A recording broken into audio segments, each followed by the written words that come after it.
everyone, Melting Man 234 here, and welcome to another episode of Forgotten Media, where I dig up some stuff you may or may not have heard of. Today's episode is about one of Nintendo's products that ended up as a failure, known as the Nintendo 64 Disk Drive, or N64DD for short.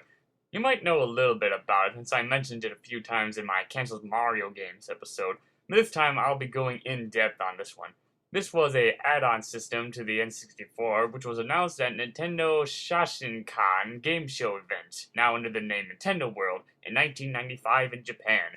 The system was planned to be released a bit early, but the date was pushed back to December 1st, 1999. Those of you who own an N64 know all the basics about it, such as the slot, the buttons, and the outlets to plug in the controllers. But if you look underneath it, you'll notice a little door underneath it. A lot of people in the US wondered what that was for, and that's where the disk drive comes in. It fits right into the little door, has some screws to keep it steady, and there you go, the N64 disk drive.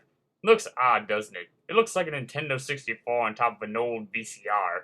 This thing was released in Japan on a website called RAND.net. Since the system wasn't shown in stores that much, and the internet wasn't that big during the time, the system is pretty rare. It also has a few accessories such as a capture cassette, a keyboard, and a mouse to connect to the RAND.net. That's right, the disk drive was able to connect to a certain internet website.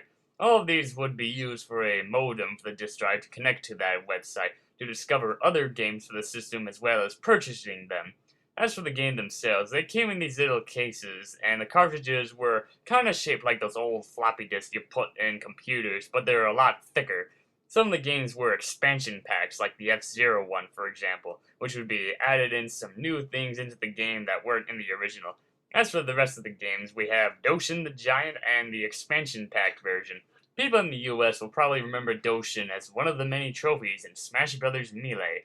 There's also a Japan Pro Golf Tour 64, which would pretty much be your typical game of golf with some stuff added in here and there. Simcity 64, which would be a Japan-exclusive game to the Simcity series, and 4 Mario Artist games. Communication Kit allow people to connect to the RAND.net and share some of their artwork you created in that game.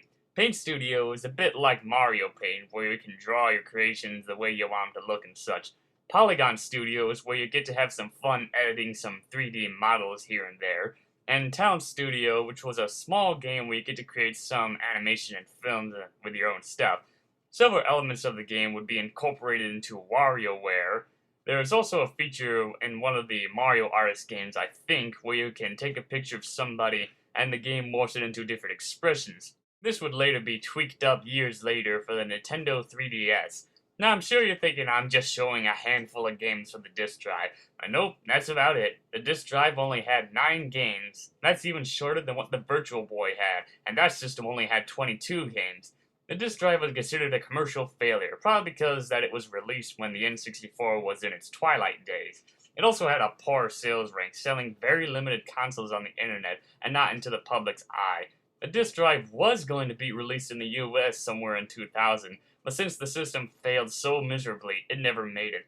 Due to the short life of the disk drive, a huge amount of games that were intended for the console were either moved to the N64, moved to the GameCube, or scrapped entirely. I'll give you a few examples. A game called Banjo Kazooie 2 was going to be for the disk drive, but it was later moved to the N64 and retitled Banjo Tooie. A game called Cubivore Survival of the Fittest was moved to the GameCube, and a video game called Fire Emblem 64 was canned. However, several bits and pieces of the plot were later incorporated into other Fire Emblem games, so that way it wouldn't have that many plot holes like the Final Fantasy series had back then. The N64 disk drive was discontinued in 2001 and was never seen again. Back then, people in the US would never solve the mystery of what that door on the bottom of the N64 was made for until a few years later. Several disk drive systems can be found on eBay, but they go for extremely high prices there. So, bottom line, the N64 disk drive was pretty much a total failure. It was trying to expand the N64 style, but since the technology wasn't that advanced during its time, it just ended up as a total mishmash.